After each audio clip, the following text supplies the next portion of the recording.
commençons d'abord par rappeler tant à la communauté nationale qu'internationale que ce qu'il faut dans un pays ayant connu le génocide n'est pas, en premier lieu, une commission dite de vérité et réconciliation. C'est d'abord un tribunal pénal international, surtout comme au Burundi, il a déjà été recommandé par une commission d'enquête des Nations Unies.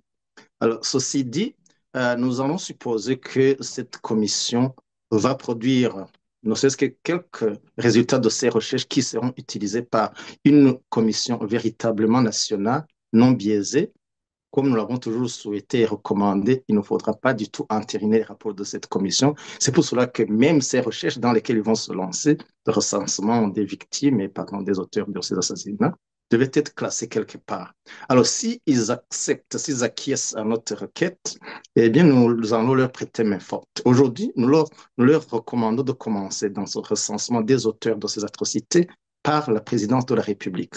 Parce que Évariste Ndayishimiye lui-même a été pendant plusieurs années un des commandants et des dirigeants des organisations de la milice génocidaire CNDD-FDD qui a perpétré des milliers et des milliers de meurtres d'innocents. Alors, s'il faut qu'on documente les meurtres et les auteurs, nous recommandons cette soi-disant CVR de commencer par la présidence. Et deuxièmement, de descendre l'échelle, donc la pyramide, à inclure tout ce qui était officier, tout ce qui était sous-officier dans la soi-disant rébellion, donc dans l'ancienne milice génocidaire CNDD-FDD, et également y inclut tous ces agents, tous ces simples routiers, ou comment dit-on, tous ces simples troupions qui ont juste suivi les ordres et qui ont malheureusement massacré des innocents, surtout parce qu'ils étaient aussi, eh bien, qu'on mette tous leurs noms sur cette soi-disant liste. Ils sont bien connus, leurs noms sont dans les listes de la police et de la force de défense nationale, alors qu'on range cela là où il faut. Une commission véritablement nationale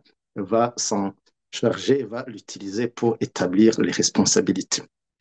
D'autre part, nous avons à dire sur cette soi-disant comment dire, soi-disant réveil ou cette réorganisation. Ce n'est pas par souci d'efficacité, à notre avis, que la soi-disant CVR se lance dans ce soi-disant recensement. Parce qu'il y a d'abord les tâtonnements qui ont toujours caractérisé cette CVR. Au départ, il était question d'enquêter la période allant de 2000, pardon, de 1962 à 2000. Eh bien, à un moment donné, ils ont dit qu'ils allaient étendre cela à 1885 pour la limite inférieure, à 2000, je pense, 2008. De toute façon, cela importe peu. Alors, nous plaçons cette tentative de réorganisation, cette revue de la soi-disant méthodologie, dans le cadre global des tâtonnements qui reflèterait peut-être une non-maîtrise des méthodes de recherche en la matière ou alors, et nous penchons surtout sur cette vers cette deuxième hypothèse, c'est pour distraire l'opinion, pour faire semblant de travailler, de mériter leur chèque, parce que s'ils avaient vraiment voulu travailler systématiquement, et bien puisque c'est un cadre qui exige des repères rigoureux temporellement parlant, eh bien ils auraient pu partir par exemple de 85 et remonter la source chronologiquement, systématiquement, année par année, ou alors procéder antichronologiquement, commencer par les plus récentes et y aller jusqu'au début, plutôt que sauter sur 72, puis sur 65, et puis une année après, eh bien, ils font semblant de mettre à jour, bien d'établir les listes des victimes. Alors, pour une commission qui se voudrait méthodique, technique, scientifique, eh bien, ça, c'est encore une fois une preuve de sa donc, de sa non-maîtrise ou alors de sa mauvaise foi pour ce qui est de la recherche de la vérité.